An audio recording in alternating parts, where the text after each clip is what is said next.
Welcome to Dark Knight Films Reviews and another horror movie night. Tonight, I will be reviewing Dead of Night, released in 1974, directed by Bob Clark, from a script by Anya Ormsby.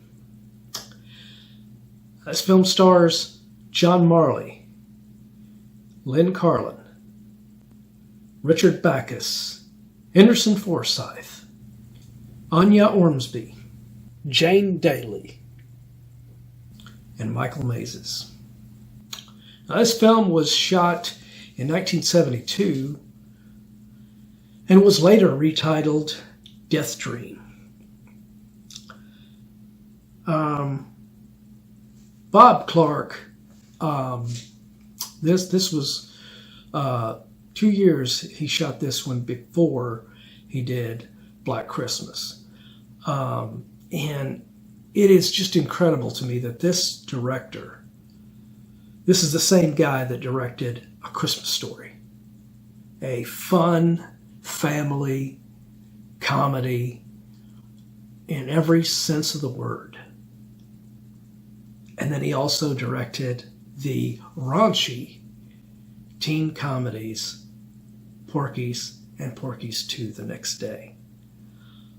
I mean, how do you go from, that just shows how great of a director he was. How do you go from this comedy to this raunchy comedy to these serious, creepy horror films? Just showed the talent that this guy had as a director. Now, this film does not have very many major actors in it, and the biggest name that it does have in it is John Marley. John Marley was a prolific TV actor, but he was also known for playing the role of Ellie McGraw's father, Phil, in Love Story in 1970, in which he was nominated for a Golden Globe and an Academy Award for Best Supporting Actor. And then the other role that he is very well known for was playing the media mogul Jack Woltz in The Godfather in 1972. So, quite a guy to have in your horror film, even though he is not this big name. Very talented actor. And he is very good in this, playing the character of Charles Brooks, the father in this film. Now, Dead of Night follows John Marley's character and his wife, Lynn Carlin, playing the character of Christine Brooks. And she is begging and almost praying for her son, Andy, to return from the Vietnam War. But unbeknownst to them, Andy, played by Richard Backus, has been killed by a sniper. But Christine, in her constant begging and pleading for him to come back to her, somehow she taps into this supernatural realm, and Andy does return to her, but he's not Andy anymore. He's very distant, and he is very quiet. He only speaks every once in a while. He's very creepy as a character. In fact, his first scene, his father, Charles, ends up saying, "They actually said that my son was dead." I was. That response is absolutely chilling, because he doesn't lie. He tells the truth. And they all think it's a joke. They all think he was kidding. He is so creepy throughout this film. Now, he wasn't a big name either, but he did play in the soap opera Ryan's Hope, and in the role that he played in that, he was nominated for an Emmy. for it. And he was a prolific writer on a few soap operas as well. He was nominated for, I believe, 4 Emmys for varying soap operas that he wrote for. So, not a bad little career for him, you know, after playing in a horror film like this, you know. But Henderson Forsythe as Doc Allman is pretty good in his role as well. He's one that I haven't seen in anything else. I don't, you know, recognize him from anything else. I don't know his name, but he was very well played in this film.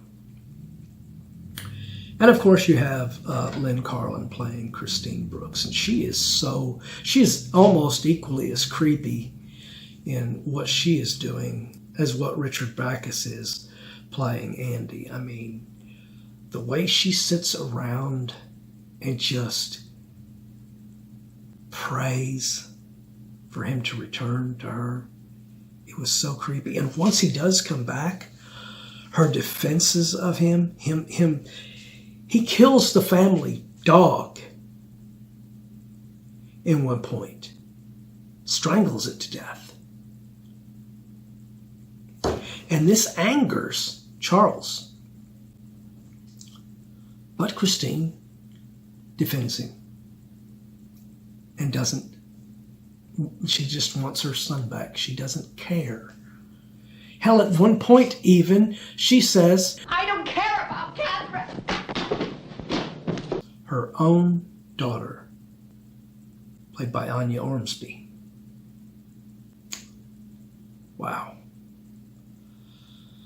But overall, the performances in this, even though a lot of these are not, you know, major names or anything, nobody big, Bob Clark directs this in such a way that it is so well acted and well put together. Anya Ormsby's script gives the characters more realistic dialogue than you would ever expect to get from a horror film like this. Very well done. The makeup effects on Andy, whenever he goes full on almost kind of zombie in a way in this film, was done by Tom Savini.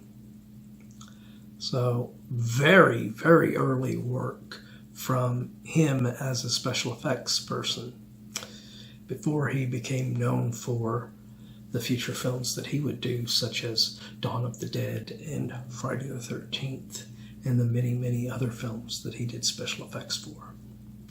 So this film, I just do not get how it did not gain as much notoriety as what Black Christmas did, because I think it's just as good of a film as Black Christmas was.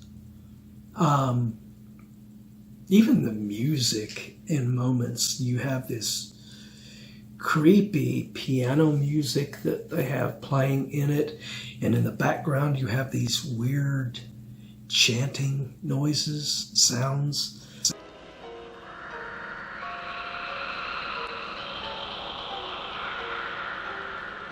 It just gives you a completely creepy mood that just makes you uncomfortable while watching it. So Bob Clark did a great job on this film.